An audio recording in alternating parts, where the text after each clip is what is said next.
It is wonderful to welcome you all here this evening as we come together to celebrate our holiest day of the year, Yom Kippur. A king once owned a large, beautiful diamond of which he was very proud. One day he noticed that the diamond had somehow sustained a deep scratch.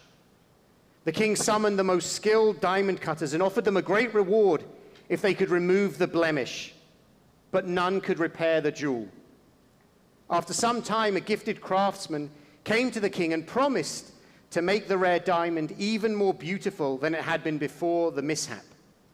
The king was impressed with his confidence and entrusted his precious stone to his care. And the man kept his word. With superb artistry, he engraved a lovely rosebud around the imperfection, using the scratch to make the stem. Today, we are not trying to erase the scratches, blemishes, and bruises that we all carry within ourselves. Yom Kippur cannot do this for us. Instead, we are offered 25 hours to reflect upon them and find ways to appreciate the beauty that is within.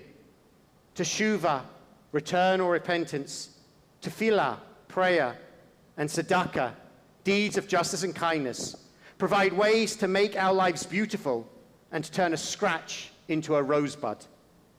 On Kol Nidrei, we open up our synagogue building and our screens into your homes to welcome everyone in. All are welcome to join us on the holiest of nights. The words and sounds of this evening echo through eternity. If you are with us in person, we invite you to join with us quietly. And if you're at home, please sing as loudly as the people with you will allow. While much is unfamiliar in this hybrid environment, we know that the sounds and melodies of this evening will transcend those boundaries to bring us together and to trigger the memory of years gone by. And while today is a day for fasting, we know that Judaism holds the value of pikuach nefesh, the saving of life, above everything else. And so on behalf of our community, I offer this blessing in case any of us are unable to complete the fast this year. Baruch atah Adonai Eloheinu melech haolam, asher kiddushanu b'mitzvotav v'tzivanu al pikuach nefesh. Blessed are you, Adonai, our God, ruler of the universe, who commands us to preserve and save life. We begin on page 2.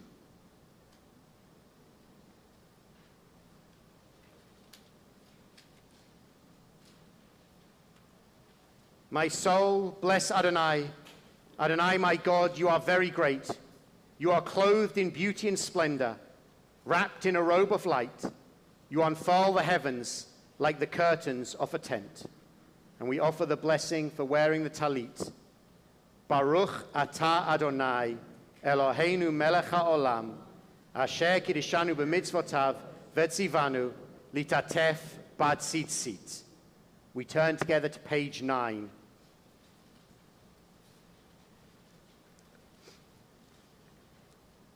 The human spirit is the lamp of God, searching out what lies within us, guided by the flame of conscience. On this sacred night, we search for truth. Shine your light upon us as we strive to serve you. May we find safety in your faithful love. We light the flame of healing and forgiveness.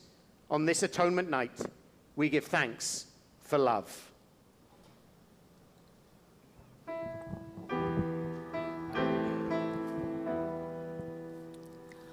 Baruch atah Adonai, Eloheinu melech haolam, asher kiddushanu b'mitzvotav v'tzivanu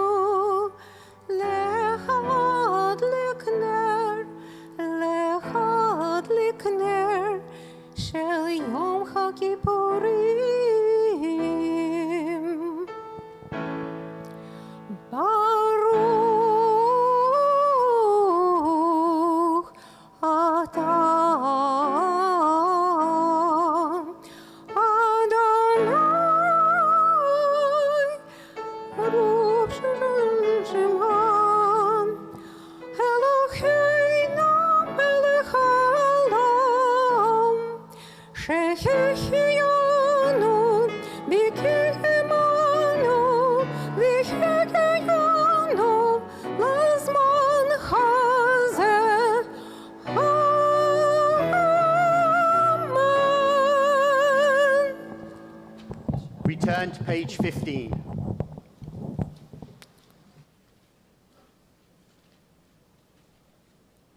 Kol Nidrei, a chant that begins in a whisper and rises to a cry. On this night of promises remembered, each soul in solitude communes with the soul of the universe.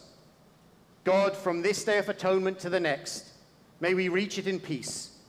All Israel makes these vows to turn from wrong, dishonesty, and greed, to walk in the path of justice and right. Yet we know our weakness, how prone we are to fail. Help us to keep our word. Help us to act with humility and integrity. We seek pardon and forgiveness. We seek your radiance and light. We rise and face towards the east.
Shiva shel mala, uveshiva shel mata, al dat hamakom ve'al dat hakahal, anu matirin lihitpalel im havaryonim.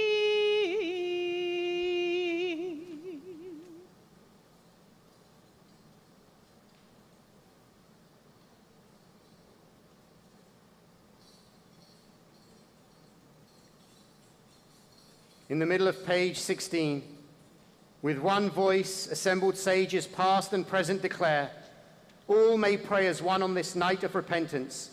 Let none be excluded from our community of prayer. With one voice, God and congregation proclaim, all may pray as one on this day of return. Let all find a place in this sacred assembly.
all vows, resolves and commitments, vows of abstinence and terms of obligation, sworn promises and oaths of dedication, that we promise and swear to God and take upon ourselves from this day of atonement until next day of atonement.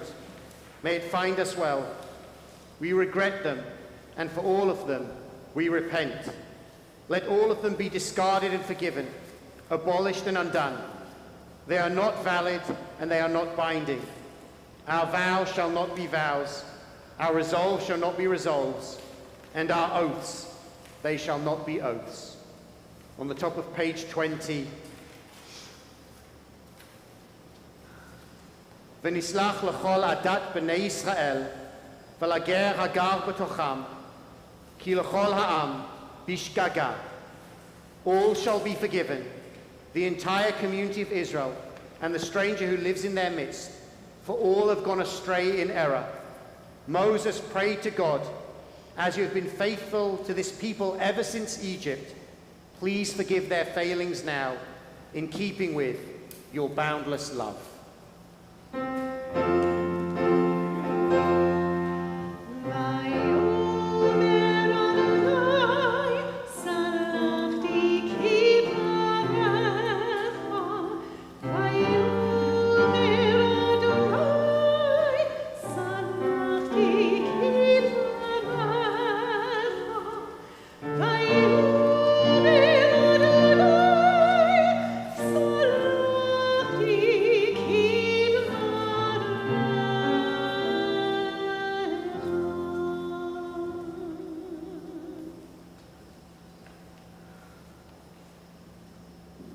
We face towards the east.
We continue with the words of Baruch Hu, our call to prayer, on page 22.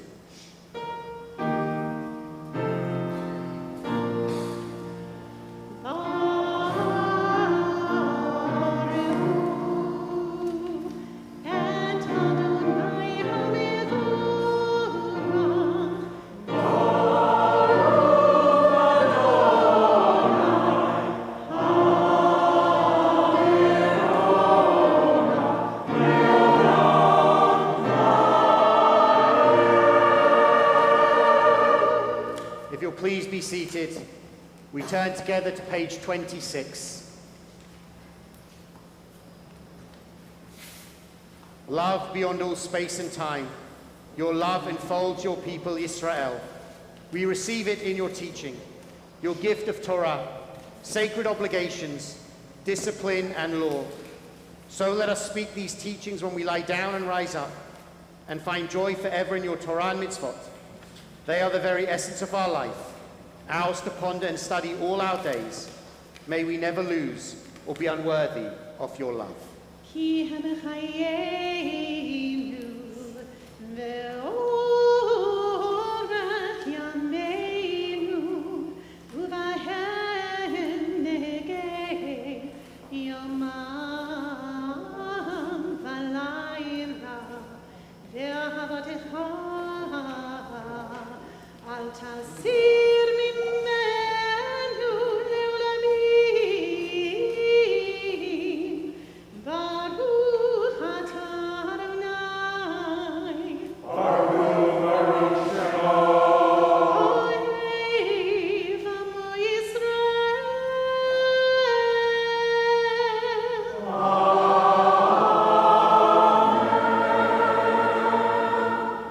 As we turn to page 28, on one day of the year we are said to be like the angels, And so on one day of the year, we recite the line Baruch Shem Kavod out loud, just as the angels do, as now together we say the words of Shema.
We turn in our machzor, in our prayer book, to page 40 as we sing the song that our ancestors sang once they crossed across the sea, Micha Mocha, on page 40.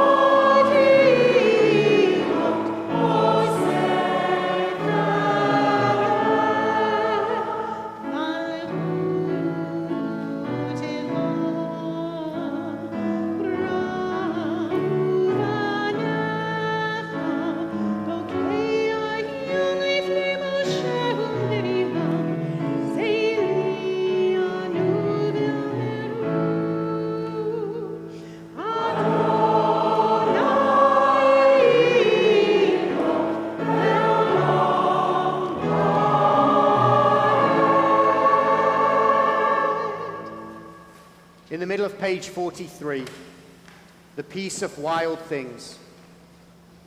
When despair for the world grows in me, and I wake in the night at the least sound, in fear of what my life and my children's lives may be, I go and lie down where the wood drake rests in his beauty on the water, and the great heron feeds.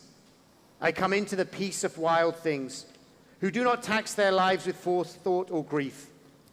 I come into the presence of still water, and I feel above me the day-blind stars, waiting with their light. For a time I rest in the grace of the world, and am free. On the top of page 45. Ki vayom hazeh yechaper alechem, letaher etchem, mikol chatotechem lifnei Adonai titaru. For on this day atonement shall be made for you, to purify you from all your wrongs, and pure you shall be in the presence of Adonai. Yitkadal v'yitkadash Shemei Rabbah. Amen. Ve'alma divrach erutei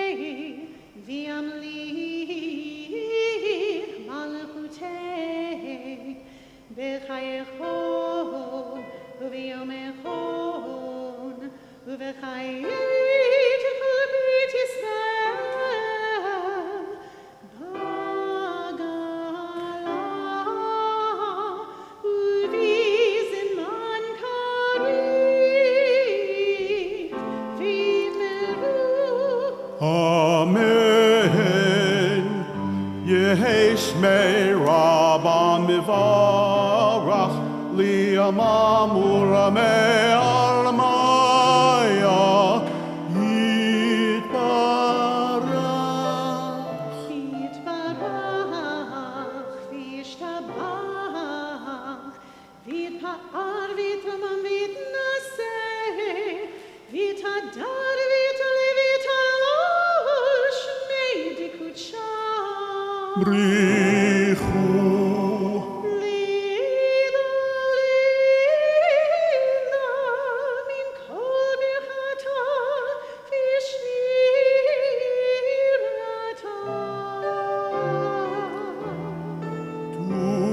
Tushbichata V'nechemata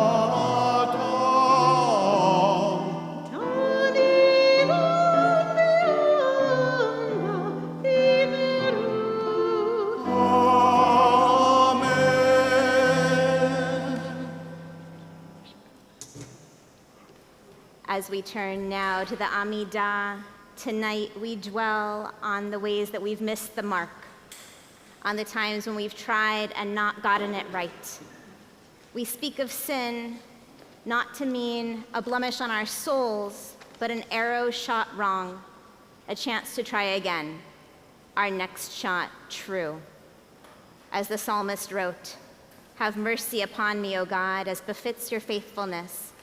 In keeping with your abundant compassion, blot out my transgression. Wash me thoroughly of my iniquity and purify me of my wrongdoing.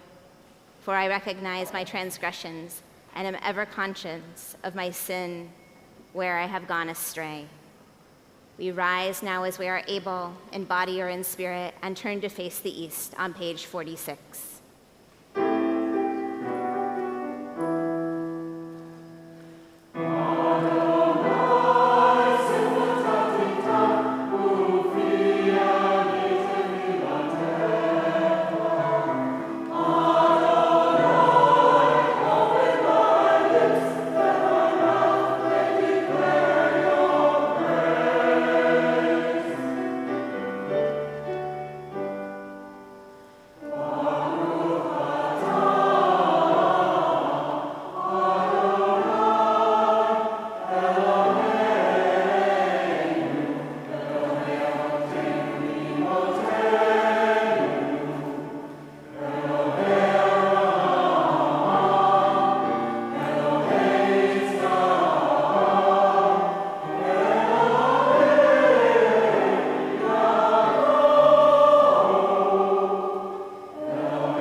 אתה גיבור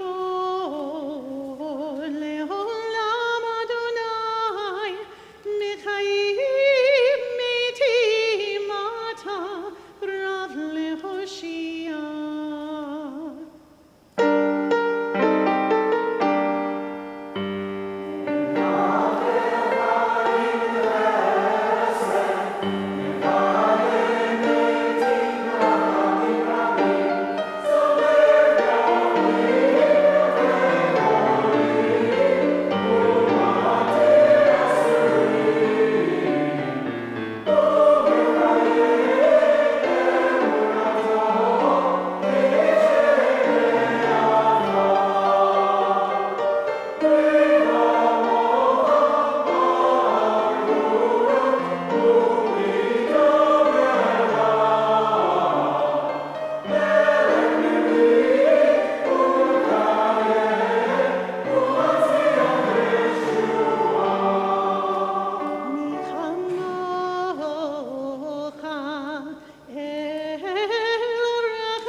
We continue now with a few moments of silence. Please be seated at your own pace.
to page 82, we recite our communal vidui, our confession now, our making known of the ways we know we have strayed. When any one of us in our community have done these things, we know that we have failed each other and need to try again to provide each other with the support done right. Here are the places where some of us, perhaps all of us, have done wrong. Our God and God of all generations, may our prayers reach your presence. And when we turn to you, do not be indifferent. Adonai, we are arrogant and stubborn, claiming to be blameless and free of sin. In truth, we have stumbled and stray. We have done wrong.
Sarnu mitzvotecha umimishpatecha tovim, velo shavalanu. Our turning away from your mitzvot and laws of goodness is a hollow pursuit. You are just concerning all that happens in our lives. Your way is the way of truth, while ours leads to error. What can we say to you whose existence is beyond time and space? What words of ours can reach your realm beyond the clouds, beyond heaven itself? Every hidden mystery, every revelation, surely you know them all. Ata yodea rezei olam, v'talumot Yitrei Kol Chai. You know the secrets of the universe and the secrets of the human heart. You know and understand us, for you examine our inner lives. Nothing is concealed from you, nothing hidden from your sight. Eternal One, our God and God of our ancestors, we pray that this be your will. Forgive all our wrongs. Pardon us for every act of injustice. Help us atone for all our moral failures. Page 86. Al chet shechatanu lefanecha bezadon uvishkaga, v'al chet shechatanu lefanecha b'dibor peh. Al chet shechatanu lefanecha be'imutz halev, v'al chet shechatanu lefanecha b'tifshut peh. Al chet shechatanu lefanecha b'chachash uv'chasav, v'al chet shechatanu lefanecha b'rechilut. Al chet shechatanu lefanecha b'flilut, v'al chet shechatanu lefanecha b'zilzul horim u'morim. Al chet shechatanu lefanecha b'vidui peh, v'al chet shechatanu lefanecha b'hona'at re'ah. Al chet shechatanu lefanecha b'chozek yad, v'al chet shechatanu lefanecha b'masa u'v'matan. For all these failures of judgment and will, God of forgiveness, forgive us, pardon us, lead us to atonement.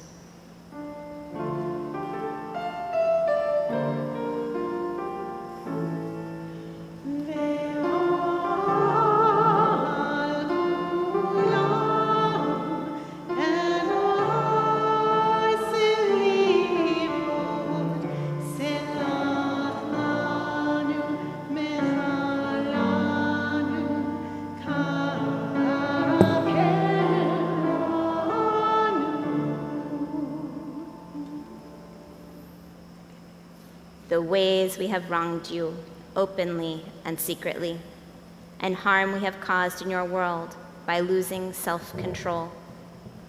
The ways we have wronged you through sexual immorality, and harm we have caused in your world through consumption of food and drink. The ways we have wronged you by giving in to our hostile impulses, and harm we have caused in your world through greed and exploitation. The ways we have wronged you through cynicism and scorn, and harm we have caused in your world through arrogant behavior. The ways we have wronged you by hating without cause, and harm we have caused in your world through offensive speech.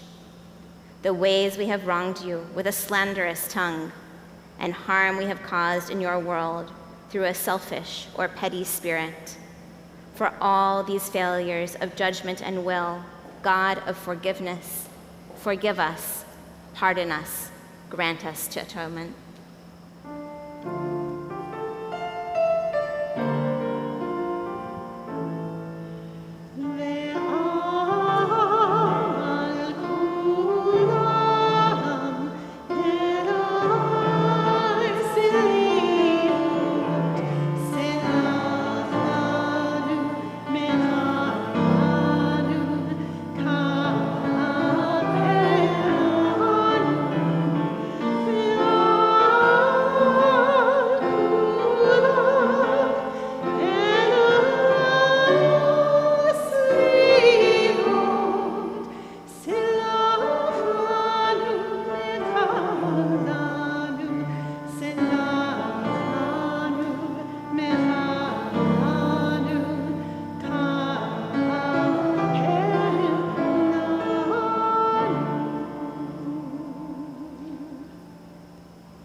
As we turn now to page 106, we find an array of images and metaphors for that whatever it is in the universe that cares for us and calls us to right action.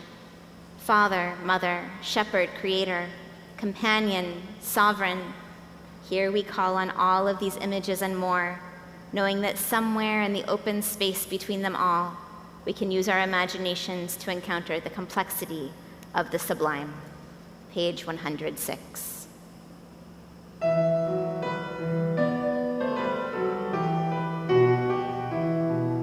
Ki anu amecha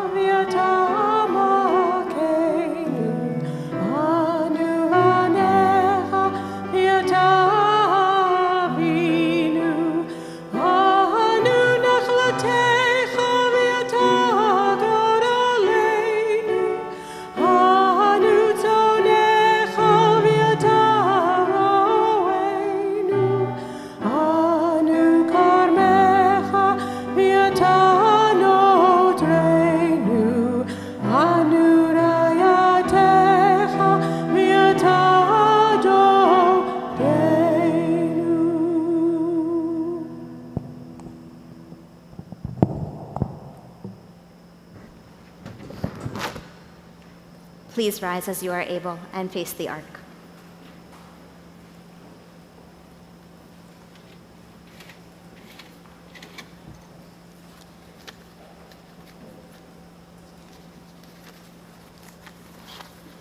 Page 113.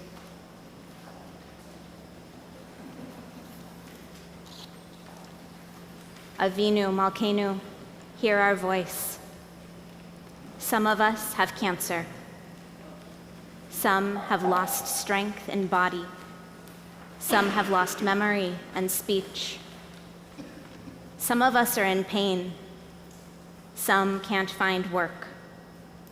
Some of us bear the marks of human cruelty inside where the scars don't show. Some live with depression. Some battle addiction. Many feel alone. Some have known shattered marriages, trust betrayed, hopes destroyed. Some of us have lost the ones we love far too soon.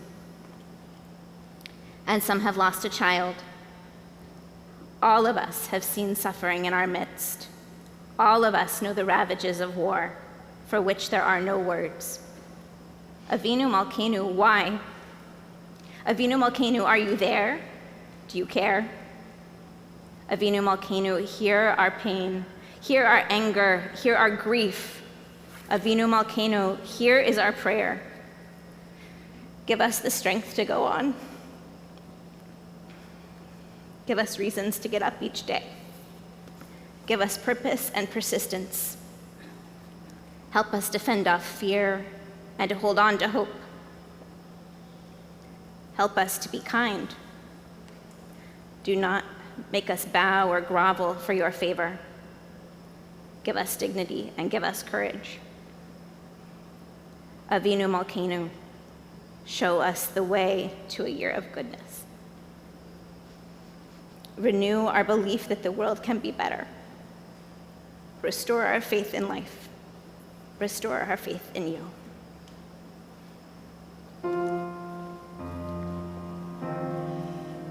Avinu Malkeinu, Shema Koleinu. Avinu Malkeinu, Chatanu lefanecha. Avinu Malkeinu,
You may be seated.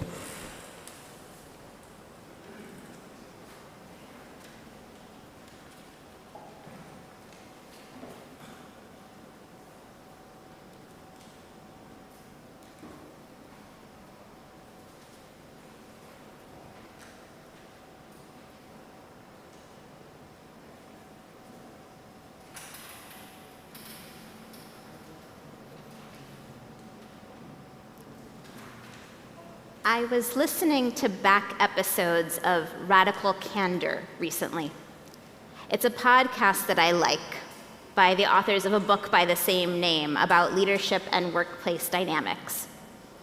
As I worked my way through season 1 of the podcast and moved on to season 2, I heard the podcast hosts reach spring of 2020. Ironically, a previous week's episode had been about remote teams, answering the question, how do you stay connected when your team or boss doesn't work in the same location you do? But in April 2020, the team had just come back from a broadcasting hiatus. And you can hear in their voices that they are frantic. They are trying so hard to offer wisdom and advice from within the midst of the immediate trauma after the shutdown. And they make nervous jokes about use of Zoom for meetings since they are supposed to be experts, right? They are embarrassed that their children might walk in while they're recording because they're at work and children don't walk in the middle of work.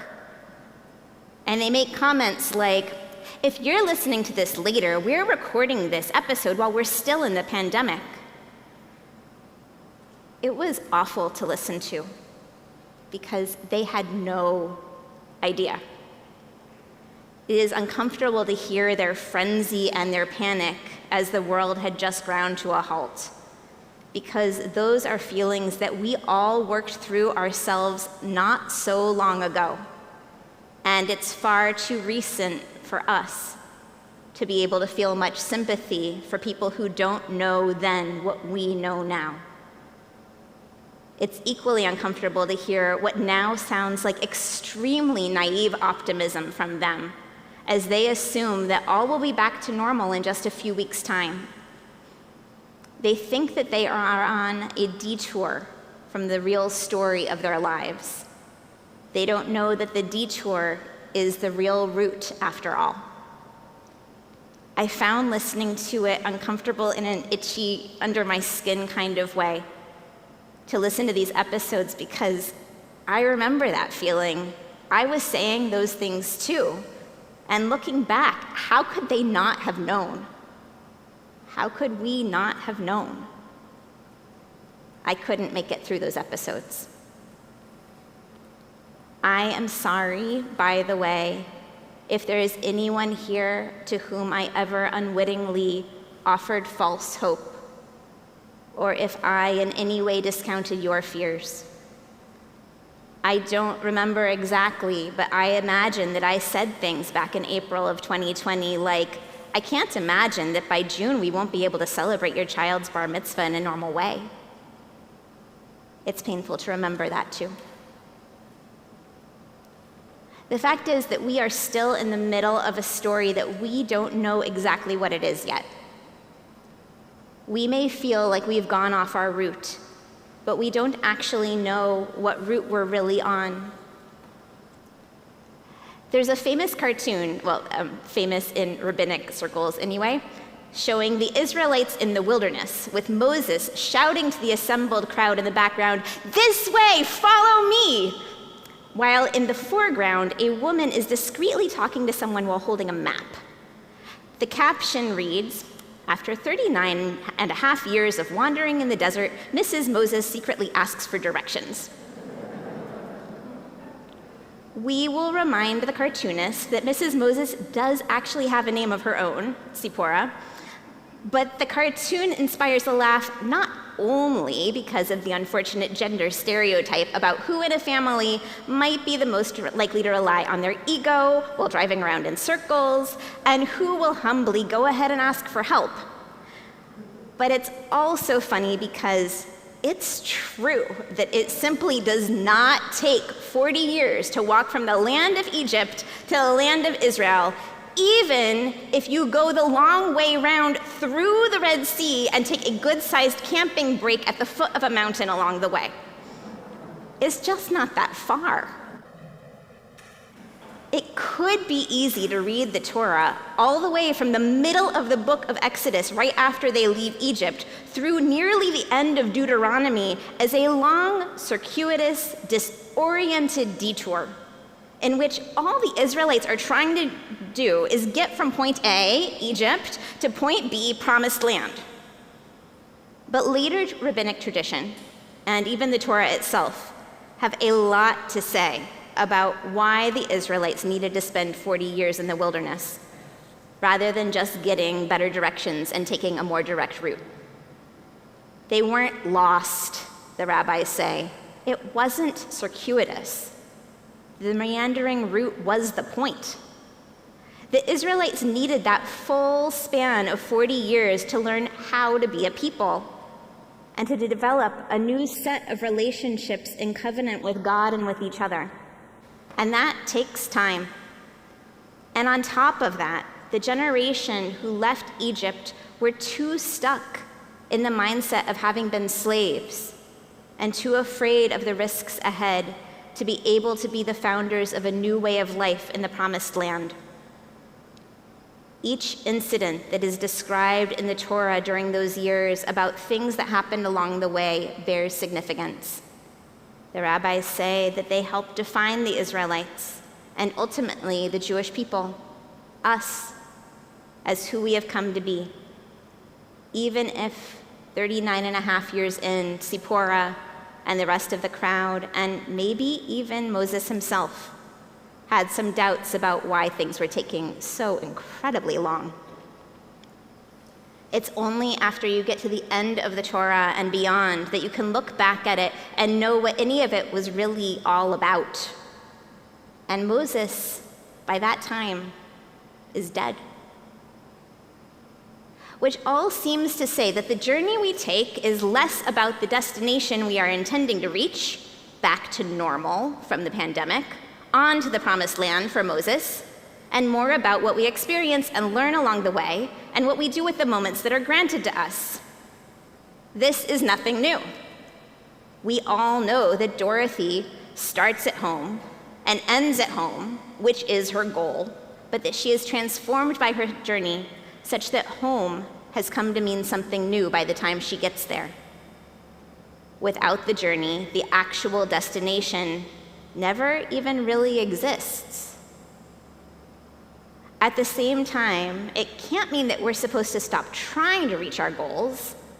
There is no journey without an intended endpoint, even if the endpoint might sometimes need to change in time or location as we go along our way. So we're supposed to pick a destination, work toward it, trust that our detours are not really detours, but are actually the point, and trust that we will be able to create meaning looking back on it all in retrospect. From a Jewish point of view, yes, that's exactly what we're supposed to do. I, for one, understand this much better in theory than I do in practice.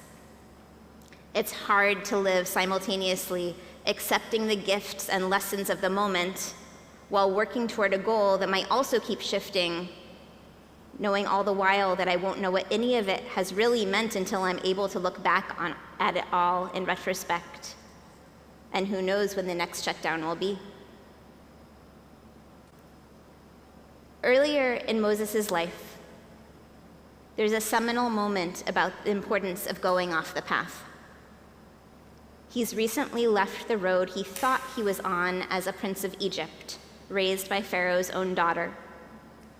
He's become, instead, a shepherd in the land of Midian, and he goes with a flock of his father-in-law's sheep up into the hills.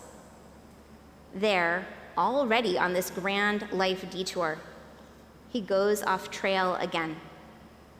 He sees a bush aflame in the wilderness and says, "I must turn aside to look at this great sight."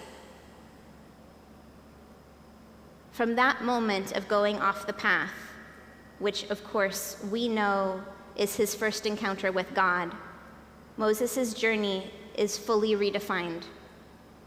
When he goes home to Egypt again, it is in the new role as the Israelites' champion and leader. The detour redefined him. It redefined home.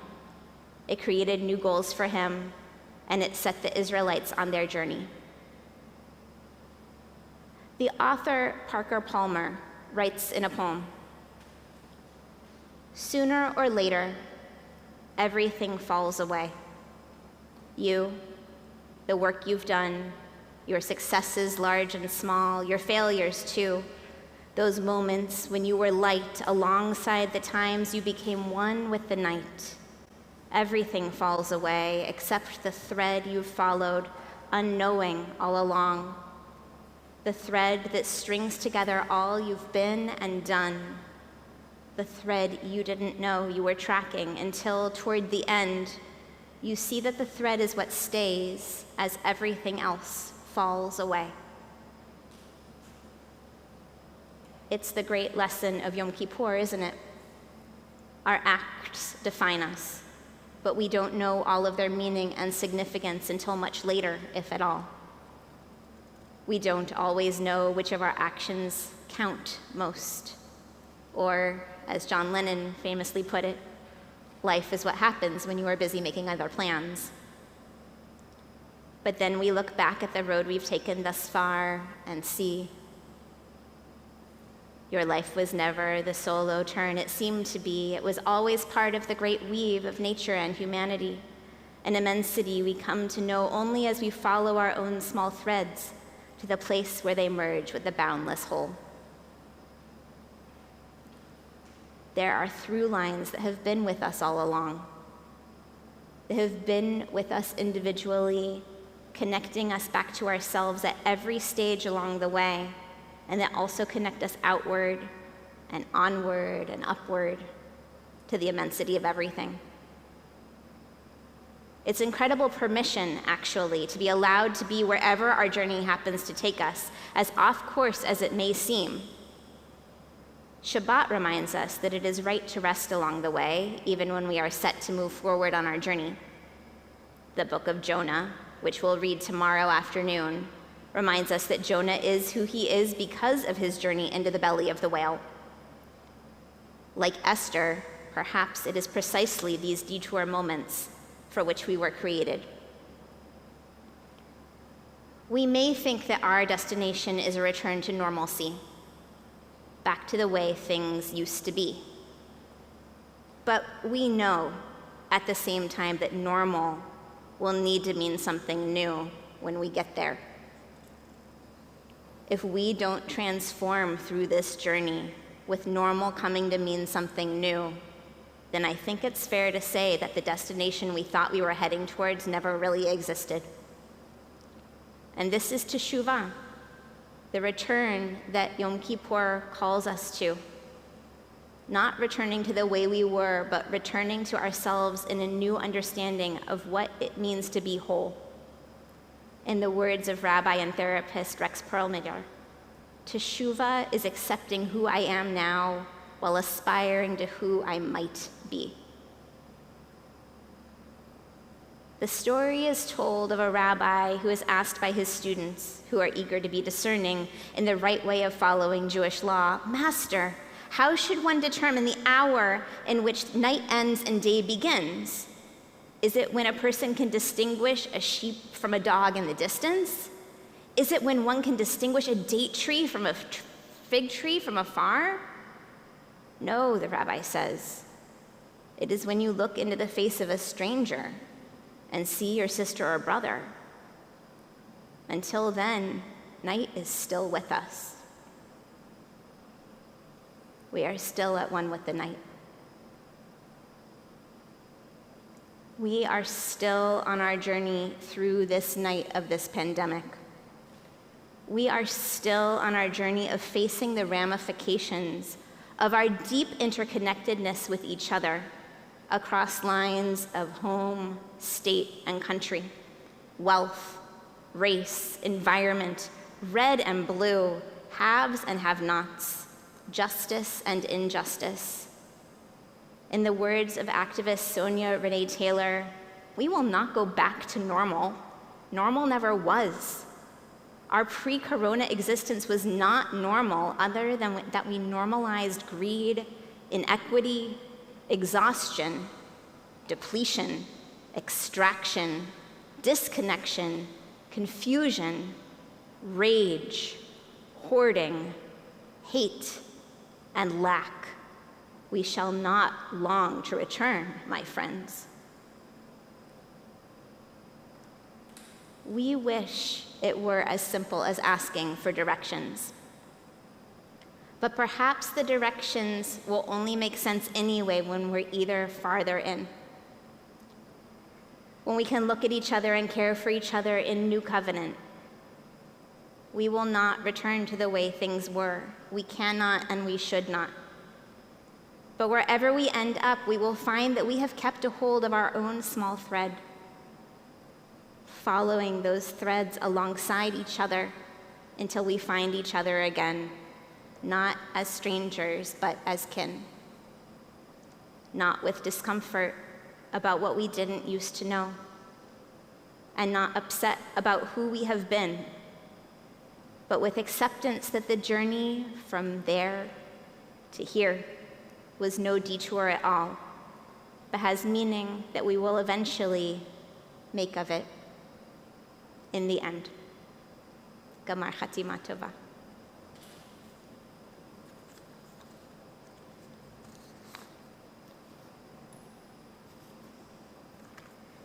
We turn now to page 116 and rise as we are able for the Aleinu.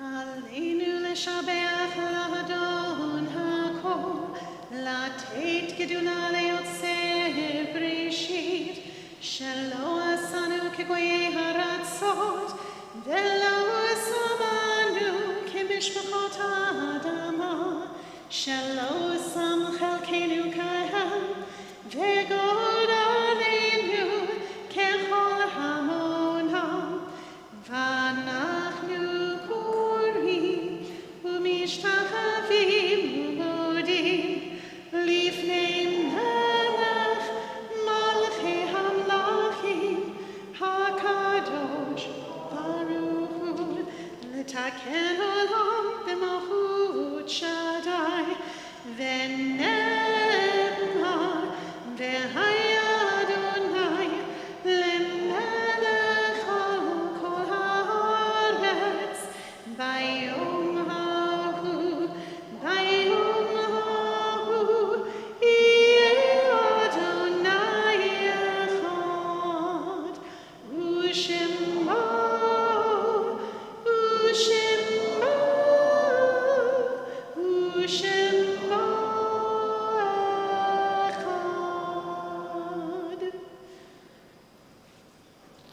As we turn now back to the center of the room, this holy night ends with memory. May what was good and beautiful in the lives of those we have known and lost inspire us to reach ever higher. We read the Mourner's Kaddish now together on page 122. Yit Gadal v'yit Kadash Shemei Rabbah, Be'alma divarach hirute v'amlich malchute, B'chayei uvyomei uvchayei dechol Beit Yisrael, Ba'agala uvyizman kariv v'imru Amen. Yehei Shmei Rabbah mevorach leolam ulalmei almaya. Yit barach v'yishtabach v'yitpa'ar v'yitromam v'yitnaseh. V'yit hadar, v'yit aleh, v'yit halal, shmei dekudesha briachu. Le'ela u'le'ela, mikol birchata v'shirata, tush b'chata v'nechemata, da'amiran be'alma v'imru amen. Yehei shlama rabba min shemaya, v'chayim aleinu ve'al kol Yisrael v'imru amen. Oseh shalom bimromav, hu ya'aseh shalom, aleinu ve'al kol Yisrael ve'al kol yoshvei tevel v'imru amen. So, a few announcements before we go. Thank you to our incredible musicians, volunteers, and staff for all you have done to make this service possible. If you've already registered for our service tomorrow, we look forward to seeing you. If you haven't yet registered, please join us on the live stream. The link is available on the front page of our website. If you have registered for Camp Chickamee tomorrow, please check your email in the morning. We are watching the weather very closely and will make a decision by 9 a.m. about whether we need to move our B'Yachad family-style services to our parking lot or to hold them as live stream only. Closing words. The Israeli poet Shifra Alon writes, "Not every day does one encounter God, and not at every moment can one give oneself to prayer. Nor can every hour be an hour of loving kindness. A person wanders and strays before reaching the journey's end. We start over again, and again we lose our way, groping and searching for our forgotten path. But they, those who search and wander, God seeks them out with candles." We may or may not encounter God this Yom Kippur. We may or may not be able to give ourselves over to prayer. And even if we can, certainly not at every moment of this great day. But we remember that our path is there for us, even if we feel we have lost our way, even if we find ourselves astray on a detour we never intended. That too is part of our journey. And we are here to seek each other out and to light each other's way. May we find unexpected gifts on this journey of return to healing, to acceptance, and to wholeness. There's a crack in everything. It's where the light gets in. Be gentle and journey strong. We end now with Adon Olam on page 126.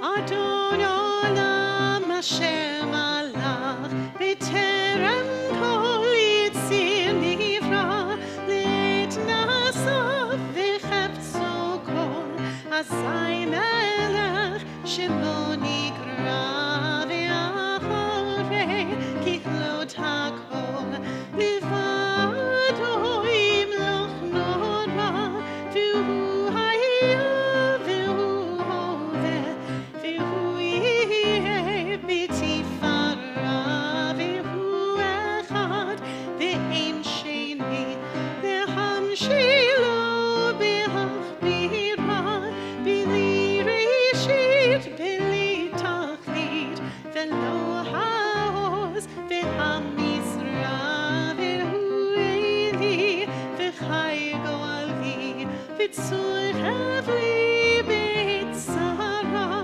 v'hu nisi u'manusli menat kosi b'yom ekra b'yado afkidruchi b'tishon v'ayira b'imruchi giviati Adonai li v'lo yira. Gamar Chatima Tova. We will see you in person or online in the morning. Som kal to everyone.